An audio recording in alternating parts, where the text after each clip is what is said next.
So overall, it's felt that patients who have ITP do have a mildly increased risk of blood clots. So that may be of the order of around about 20%. The important thing about blood clots in ITP is there's really very little correlation between the platelet count and times that clots occur. Welcome to Beyond the Count. I'm founder and CEO of ITP Australia and New Zealand and your host, Danielle Boyle. This is a space created for the ITP community by the ITP community, where we share real stories, expert insights, and everything in between. Whether you're living with immune thrombocytopenia, supporting someone who is, or just curious about what life looks like beyond the bruises and the blood tests, you're in the right place. So whether you're driving, out for a walk, folding the laundry, or just sitting back and tuning in, let's dive in and go beyond the count. Today, we're talking about a topic that surprises a lot of people in the ITP community. Most of us are taught from day one to watch for bleeding and other symptoms associated with ITP. But what many patients don't realise is that ITP also carries a slightly increased risk of clotting, even when platelet counts are low. To help us understand why this happens, I'm joined by someone who has been part of the ITP community for an extremely long time. My original haematologist, medical advisor to the ITP Australia and New Zealand board, and chair of our organisation, Dr. Robert Bird. Rob breaks down the science behind clotting in ITP, explains why antibodies can make platelets stickier, and walks us through the real-world decisions clinicians make when balancing bleeding and clotting risk. This is an important conversation and one that brings clarity to a topic that often causes confusion and sometimes fear. So let's dive in. Today's episode, we have Dr. Robert Bird, my original haematologist and medical advisor of ITP Australia and New Zealand, and also chair of ITP Australia and New Zealand. Welcome to Beyond the Count, Rob.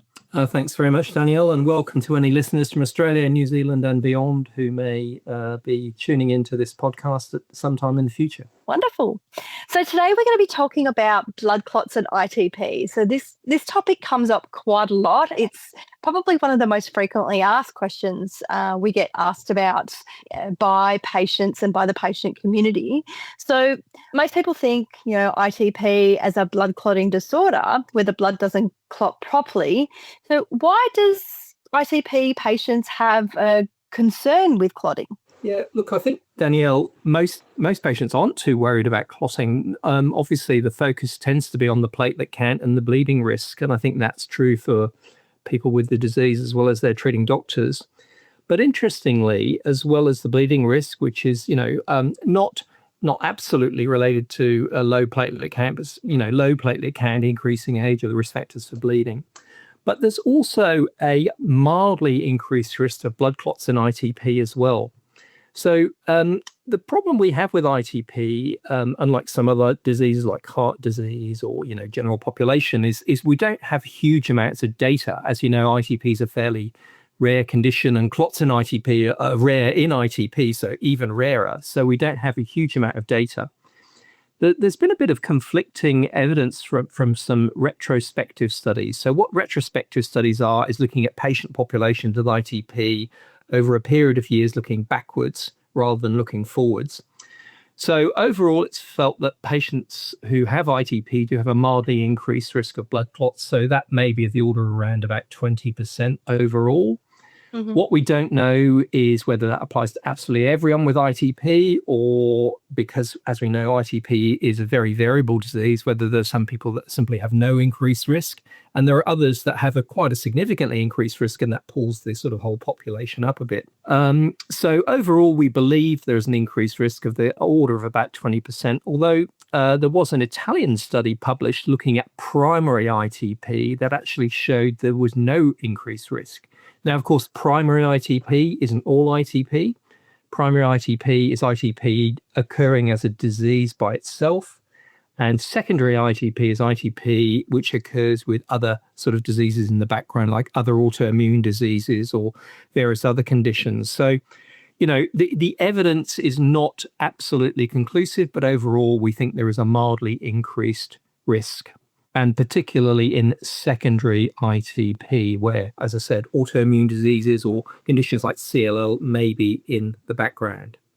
Right. Okay. So when it comes to blood clotting risk, does platelet function come into that factor? Look, it probably does. Look, platelet function generally in ITP is very good, and that's because platelets in patients with ITP are destroyed early. So in the general population, for example, your platelet lifespan might be sort of 7 to 10 days. In someone with ITP, it might be 1 to 2 days. But what that does mean in ITP is all your platelets are young and vigorous, and those are really the platelets that do all the good work.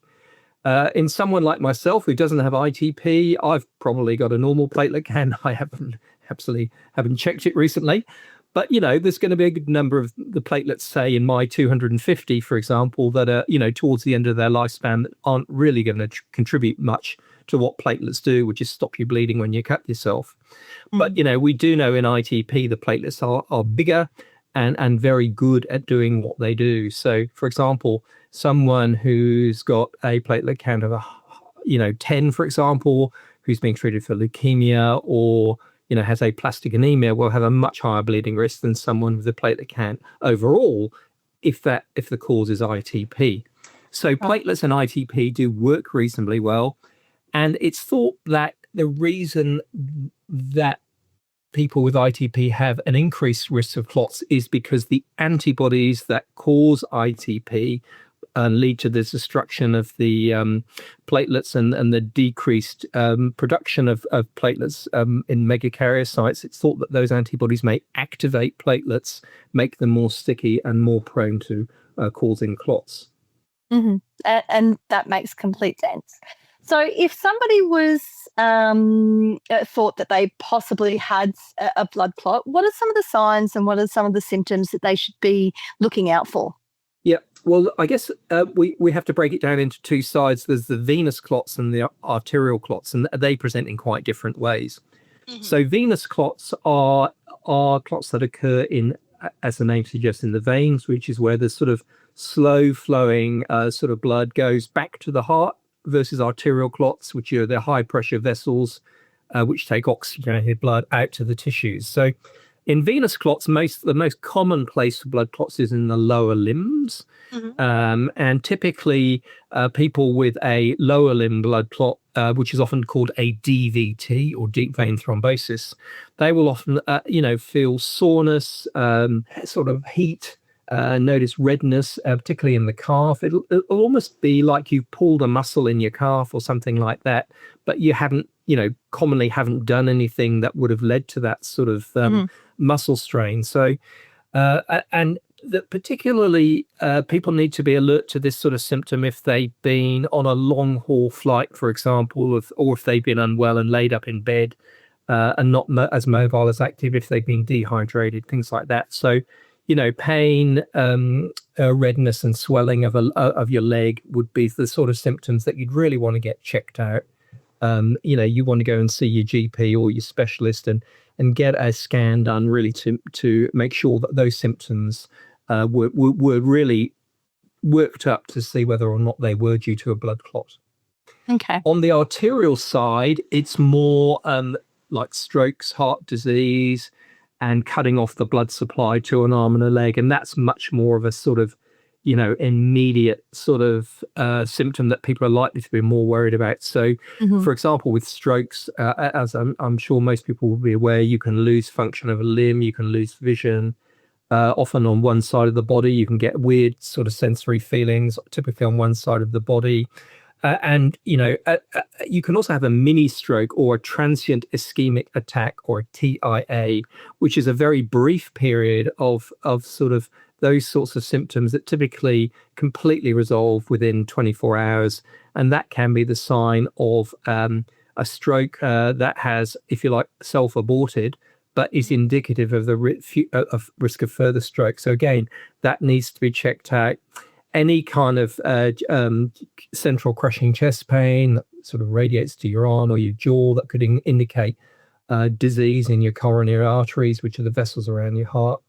or any kind of sudden pain, blueness in your limbs. This is rarer, but heart and stroke are the most common things we worry about in terms of arterial disease. So anything that worries you needs to be checked out to make sure there isn't something serious underlying that needs to be addressed. To avoid the thing going on to become much more of a problem. Let's touch on probably one of my favourite subjects with blood clots is post-surgery, especially things like splenectomy. Obviously, patients who undergo a splenectomy for their ITP, which is less common now, but it's still used. What can patients expect if they do develop a blood clot? Yeah, look, splenectomy certainly for ITP or the related condition, hemolytic anemia, certainly can be complicated by blood clots. Both in the abdomen around where the spleen was, and also in the limbs going to the lungs, which is the pulmonary embolus. So during the process of splenectomy, obviously, when this condition was performed by ITP, commonly people had low platelet counts, and that was why you were going down this line of treatment. But certainly when you go for any surgery, if you can, you would use what's called a VTE prophylaxis, and that is generally injections of anticoagulant that reduce the risk of blood clotting. You can also use mechanical devices on the limbs, which cause some, which generate and release pressure in the limbs to keep the venous blood flowing if you're laid up in bed. Early mobilization. So, certainly when I was a junior doctor, people were allowed to lie around in bed for weeks after operations. These days, we really crack on and get people moving. And that isn't just because of bed pressure and trying to get people out. It's also because, there is this risk if you're immobile, particularly for a period of time. These clots are more common. So, splenectomy can be followed within, either short period or long period after the operation by clots in the belly. So they would typically be a sort of abdominal pain due to clotting of the vessels. It can be quite serious, can be portal vein thrombosis, which is the vein going up to the liver, and any kind of, pain, symptoms, bloating following splenectomy really need to be checked out. But look, fortunately, as you've indicated, splenectomy is very much less commonly performed these days. For ITP, I think the last patient I had a splenectomy performed in may in fact have been you. Yeah, that was 2019. It was a long time ago now. I think that was I don't think I've actually had a splenectomy performed since then. So I'm sorry. There you go. Yeah. So, and I suppose, and that's why, it really interests me, and making sure that people are aware, because I did develop a blood clot post splenectomy, and we do call her Clotzilla because she is a pretty decent sized clot, and but I suppose when I do something, I try and do it properly. So it does sort of sit in the back of my mind when talking about splenectomy with patients and with the patient community. Yeah, that's of course, these complications are one of the reasons that we, and of course, increased availability of medical therapy that can adequately treat ITP has been, the real big change. Not requiring a splenectomy anymore in Australia, at least, to get onto the thrombopoietin receptor agonists such as romiflostim, L-trombopag and avatrombopag, obviously big contributors to the reduction in need for splenectomy. Which is fantastic. Thanks to our sponsor Sobi for their ongoing support of ITP Australia and New Zealand and our podcast Beyond the Count. Okay, so many patients worry about actually being on blood thinners. So obviously, one of the core treatments for having a blood clot is blood thinners. How do we juggle how do you guys juggle the use of blood thinners and then other ITP medications to stabilise platelet or help stabilise platelet counts? Yeah, look, obviously it's very much an individual thing, so it's hard to give a sort of blanket rules across people, a whole load of people. It depends on the severity of what you're dealing with, depends on the platelet count, but also the stability of the platelet count in the individual you're treating. Generally speaking, so if someone has an acute blood clot, particularly if it's a big clot, for example, a lower limb blood clot, which is, as I said, known as a DVT, there is a risk of those clots breaking off and going to the lung, and that's called a pulmonary embolism. That can be fatal. So DVT in itself, would almost never be fatal. I mean, it can certainly have a lot of long-term consequences, but the thing you really worry about is the clot breaking off and going up the venous system to the lung, causing a PE, pulmonary embolus. So anticoagulation is a very high priority in this situation. Generally speaking, if someone with ITP had a clot and their platelet count was over 30, provided they had no history of significant bleeding at that level in the past, you would recommend full anticoagulation. If people did bleed at that level, you try to boost their platelet count up. And fortunately now we have treatments that are far more effective at that than we did a few years ago, for example.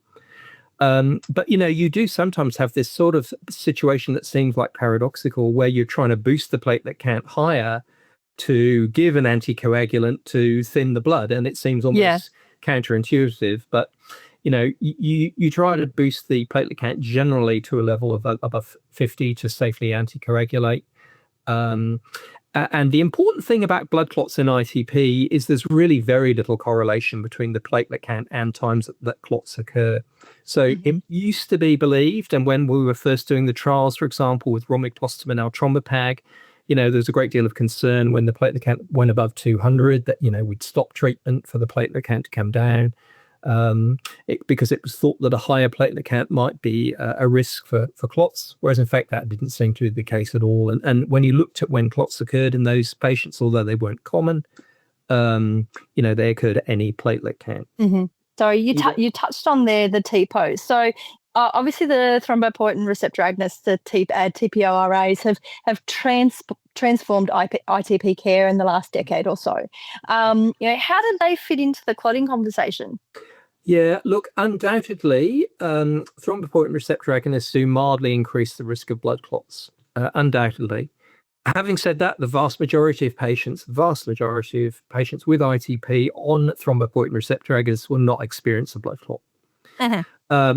But, if there are other risk factors, so the risk factors for blood clots in ITP are very similar to the risk factors for blood clots in the general population. So increasing age, comorbidities, and what that means is having other medical conditions in the background. So things like diabetes, hypertension, obesity, particularly previous blood clots.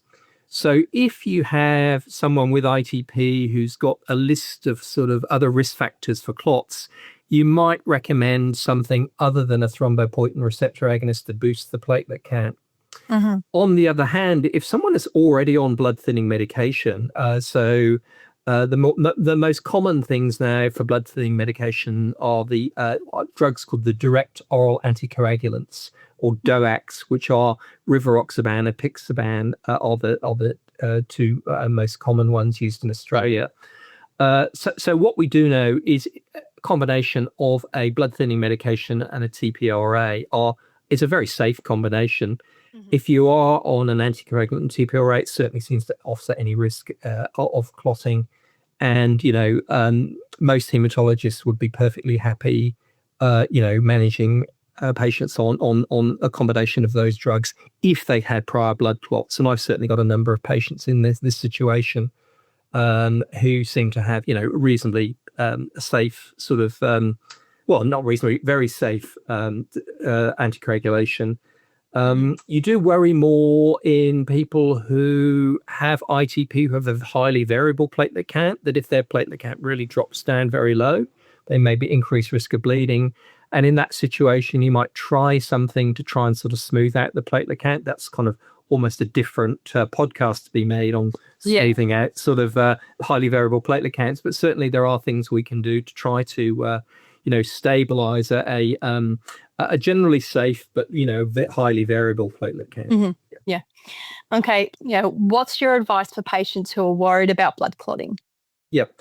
Look, speak to your treating haematologist about your concern. Again, you may be concerned about nothing, or you may have valid concerns. Mm-hmm. But I guess what you want to do is if you do have, clearly do have risk factors for blood clots, or for that matter, any other medical condition, you've identified them, you've discussed them with someone who has some expertise in the field, is you want to see what you can do to reduce risk. So, so for example, as you said, there are certain things that you might come across in your journey as an ITP patient that might further increase your risk, like periods of surgery, long haul travel, and by that I don't mean a flight, within Australia, I mean sort of internationally, where you're in a cooped up down the back of the plane for many hours. So, there are certainly things you can do. So there are temporary measures you can take, such as I said, VTE prophylaxis, which is injections of blood thinning drugs given for a short period of time that may reduce risk when the risk is a temporary thing. Things like staying well hydrated, keeping up, moving around. I will say on aeroplanes, drink a load of water, drink a lot, but not alcohol. Drink a lot of water. Not alcohol, yeah. And that means you've got to keep getting up and going to the loo. You do get very dehydrated on long haul flights. You do tend to be cooped up. So just make sure you get up and walk around as much as you can. Stay active, stay mobile. Read that little brochure they have in the seat back pocket that gives you a whole load of exercises you can do to, keep the blood flowing, particularly in your legs, to reduce the risk of clots. Yeah, stay active, stay hydrated. Absolutely don't smoke. I mean, smoking isn't good for you in any situation for any disease, but in ITP, absolutely. If you're a smoker, you should really seriously look at that and stop. Look at things that you can do for yourself. Again, take advice from your treating doctor. But, again, this is something that shouldn't really be too scary for most people because for the most part, risks are manageable. Mm-hmm. Well, there's risks in everything, in absolutely everything that we do, and it's something that Danny did touch on during the patient conference earlier this year. Is the understanding risk and understanding the terms, and realizing there's risk in everything. There's risk in jumping in the car, catching a bus. In everyday life. So it's about managing that risk and understanding that risk and understanding what kind of risk you want to take. Quite so. Well, that's all from us today. Thank you so much, Rob, for being on Beyond the Count. We look forward to having you on for another episode in the coming months. And want to say thank you to all of the listeners for listening and downloading this podcast. Thanks very much. I hope you all got a lot out of today's episode. Before we wrap up, here are 4 key takeaways from our conversation with Rob. Number 1, clotting can happen at any platelet count. Low platelets don't protect against clots. In ITP, antibodies can activate platelets, making them stickier, which slightly increases the risk of clotting. Number 2, know the symptoms of DVT or deep vein thrombosis and act early. Pain, redness, swelling, heat, or that pulled calf muscle feeling without the injury should always be checked. Early treatment prevents complications. Number 3, anticoagulants are safe for most people with ITP. Many patients can safely be anticoagulated with platelets above 30 to 50, and clinicians can adjust ITP treatments to support this when needed. Number 4, splenectomy and TPOs carry clot risks, but they're manageable. Awareness, monitoring, and open communication with your haematologist help ensure safe and personalised care. A big thank you to Dr. Robert Bird for joining us today and for sharing his expertise so clearly. Rob has been part of the ITP community from the very beginning, and his commitment and patient education continues to make a profound difference in the community. If you're looking for support, connection or information, visit itpanz.org.au. You'll find The Count, our quarterly magazine, patient stories, treatment information sheets, clinical guidelines and a wide range of resources designed to help you and your family feel informed and supported. Most importantly, you'll know that you're not alone. There's a whole community here just waiting for you. If this episode was helpful, please share it with others in the ITP community and leave us a review on your podcast platform. It helps more people find Beyond the Count. We've got more expert conversations, patient stories, and more coming soon. So hit the follow or subscribe button to stay updated. Thanks for listening as we go beyond the count together.